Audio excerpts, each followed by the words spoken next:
internet-based TV channel isn't just politically freer, it isn't just cheaper to produce, it's also more convenient for users.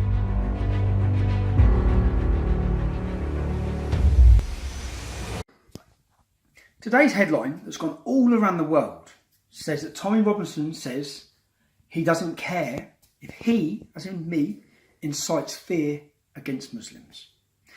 A lot of people ask why I sat down with Sky News. I sat down with Sky News to expose them. I knew exactly what they was going to do. They've done it to me for years. But I wanted you, the public, to see that. So I want to now go through exactly what they've said, where this headline's come from. If you read the Sun newspaper, if you read Russia Today, if you look at LBC, all of them said, LBC, that I don't care if my message incites fear against Muslims. If you look at the report that Sky News put out, Jason Farrell puts a voiceover before he shows me answering a question.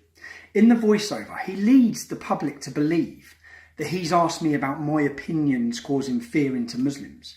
And then he cuts and edits an answer I give to a completely different question that's completely out of context. So it makes it look like I'm answering the question that he's put in his voiceover. And it has me saying that I don't care if it installs fear, so long as it prevents the rape of young children. Villain to some, but glorified outside court today. There's no doubt he's become a public figure, but I put it to him that as with terrorism, his opinions on grooming gangs risked demonising an entire community.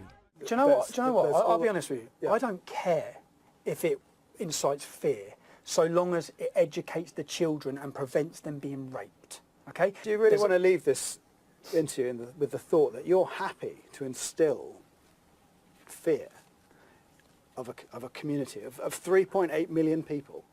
If you watch every speech I've ever give, okay, I make it clear that it's not all Muslims. I make that very clear every time I talk. Now, when you see in context what I'm talking about, what I was actually talking about was an educational video that was in Holland that was put out in schools to educate young girls against the manipulative way that Muslim men in Holland, Moroccan men, were grooming young victims. So it was educational so the children could see the telltale signs. We were talking about a video, not about me or my views, nothing to do with my views, yeah, a video. And I said, I don't care if it incites fear, because of the way they've cut and edited it.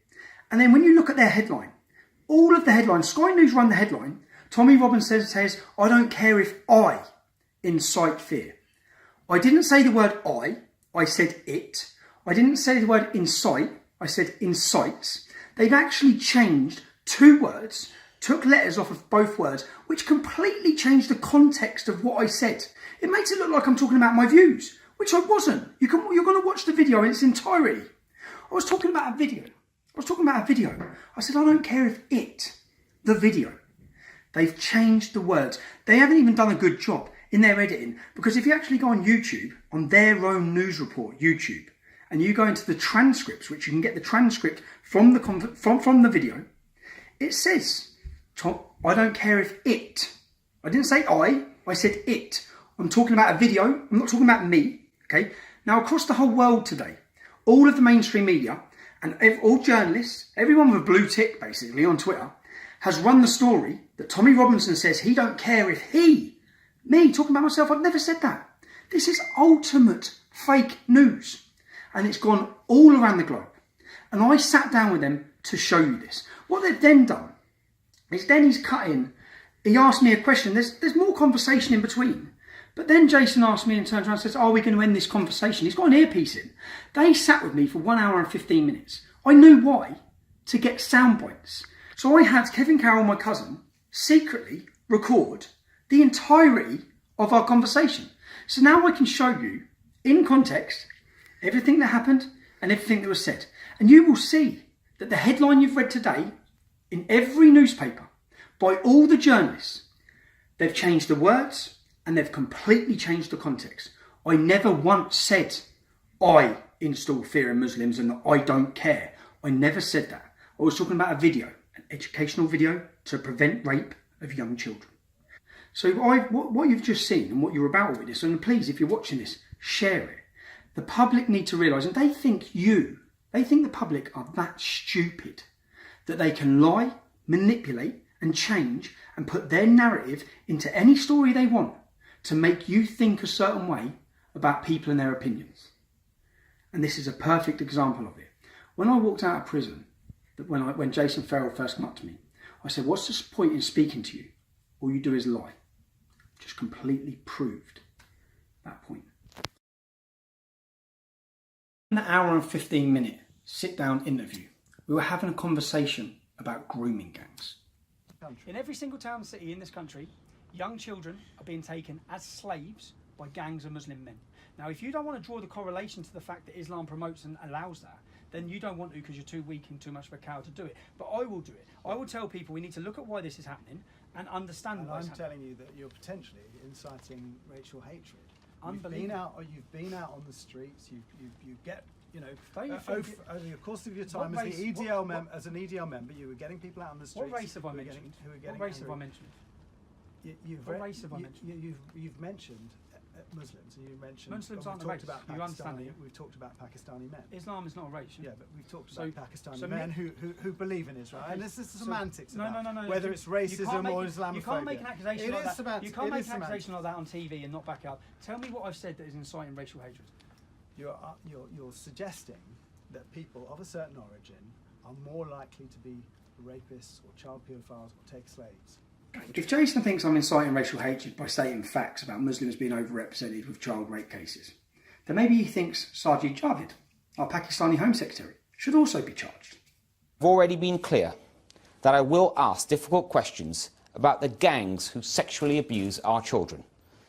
There will be no no-go areas of inquiry, and I will not let cultural or political sensitivities get in the way of understanding the problem and doing something about it.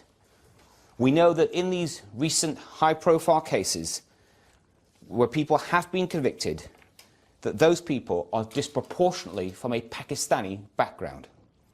So that's actually factual by the grooming statistics and the rest. That's inciting racial hatred to you. That you are suggesting that there is a group within society who are more likely to be paedophiles. You might say the same about the Catholic Church, for example. There is actually. If we look at people who run churches, and there is a higher percentage chance that the person running there's a higher percentage chance that the person running the Catholic Church is going to be a paedophile than the person running a Buddhist church, or a Sikh temple. That's a fact. Okay.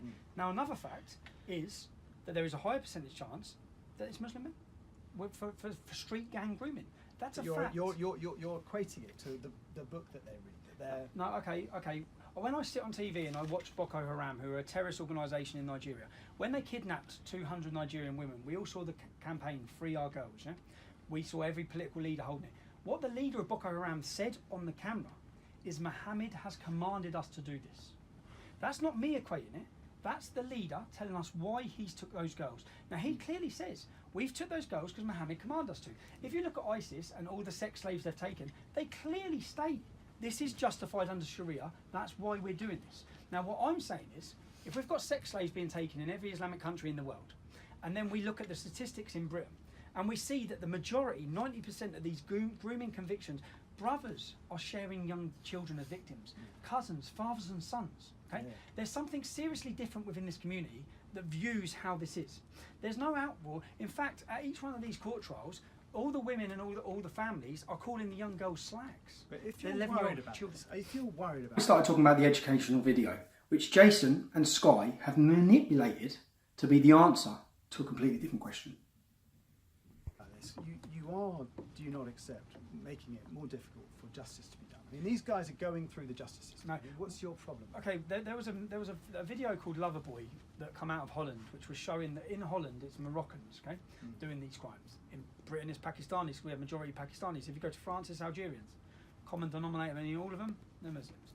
Now, if you go to Holland, they actually created an educational video to be shown in schools to warn children about these crimes. When they tried to show that in Britain in 2007, the British establishment would not allow that video to be shown because, like you just go, oh, it will incite racial hatred.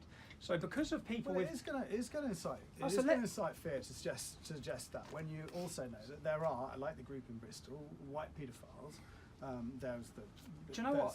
I'll be honest with you. Yeah. I don't care if it incites fear, so long as it educates the children and prevents them being raped. Okay, now that fear is a genuine, realistic fear that people should have.